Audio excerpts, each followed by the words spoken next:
एक महिला रिस्टार पायऱ्यावरती video shoot करत होती आणि एका माथे फिरून तिला थेट हात लावण्याचा प्रयत्न केला, पण हे रील नव्हती, तर हा होता रिअल शॉक. कोल्हापूरच्या मानसी सुरवसे या मराठमोळ्या रिस्टारवरती एका तरुणाने घात केला. थेट तिच्या अंगालाच हात लावला आणि मग काय, माणसाने त्याला सौ की पव करून सोडलं. थेट त्याच्या कानाखाली असा झणझणीत मार दिला की मुलगा सरळवरच्या मजल्यावरती पोहोचला.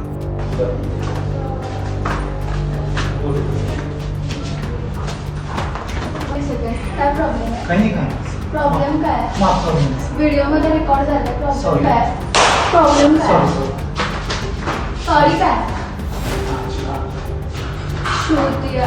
हा व्हिडिओ तिने पोस्ट केल्यानंतर सोशल मीडियावर टाणाटाणा फुटला आहे. 30 लाख शेअर्स, 15 कोटी व्ह्यूज आणि डॉलरची रेलचेल. म्हणजे खरं काय आणि फेक काय हे अजून तरी समोर आलेलं नाही. म्हणजे हा व्हिडिओ पब्लिसिटी स्टंट होता की खरंच एक महिला सुरक्षेचं भयावह सत्य हे अजून तरी स्पष्ट झालेलं नाही. नमस्कार, मी राकेश आणि तुम्ही पाहतात महाराष्ट्र लाईव्ह. कोल्हापूरची मानसी सुरवसे घराघरात रील व्हिडिओमुळे प्रसिद्ध झालेली अचानक चर्चेच्या केंद्रस्थानी आली. कारण होतं, 2 दिवसापूर्वी तिने एक व्हिडिओ पोस्ट केला होता. तिच्या बिल्डिंगच्या पायऱ्यावर व्हिडिओ शूट करताना एक तरुण अचानक तिच्या अंगाला स्पर्श करतो. ती सरळ त्याचा हात पकडते आणि विचारते, तुझा काय प्रॉब्लेम आहे? तो सॉरी करतो आणि मानसी त्याच्या कानाखाली अशी बडवते की सॉरीचाही विसर पडावा. तिने व्हिडिओच्या कॅप्शन मध्ये लिहिलंय की मी जिन्यावर शूट करत होते तेव्हा हा माणूस येऊन माझ्यावर हात टाकून गेला. आम्ही त्याला गाठलं. त्याचे घरचे म्हणाले तो मेंटली अनस्टेबल आहे. मग मेंटल प्रॉब्लेम असला की काही चालतं का? कपड्यावरून न्याय करणाऱ्या समाजाला मानसीने फटकून उत्तर दिलं आहे. मी कपडे काय घालायचे हे समाज ठरवतो का? हा प्रश्नही तिने विचारला. ती म्हणाली, मी कुर्ती घातली असती तरीही हेच झालं असतं. या व्हिडिओवरती लाखो लाईक्स, शेअर्स आणि कमेंटचा पाऊस पडला.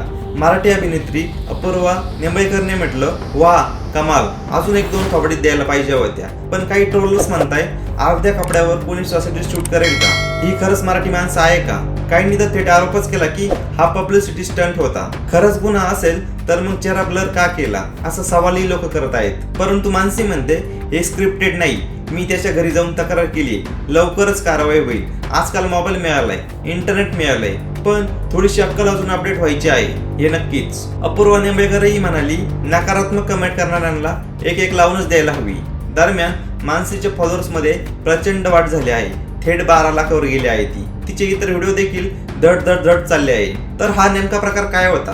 मानसीचं धाडस की सोशल मीडियावरील स्क्रिप्टेड स्टंटबाजी? तुम्हाला काय वाटतं, हे काय होतं? पब्लिसिटी की स्टंट? तुमची प्रतिक्रिया आपल्या कमेंट बॉक्समध्ये लिहायला अजिबात विसरू नका. आणि अशाच माहितीपूर्ण व्हिडिओसाठी आपला YouTube चॅनल महाराष्ट्र लाईव्हला नक्की सबस्क्राईब करा. भेटूया नवीन व्हिडिओसह. तोपर्यंत जय महाराष्ट्र.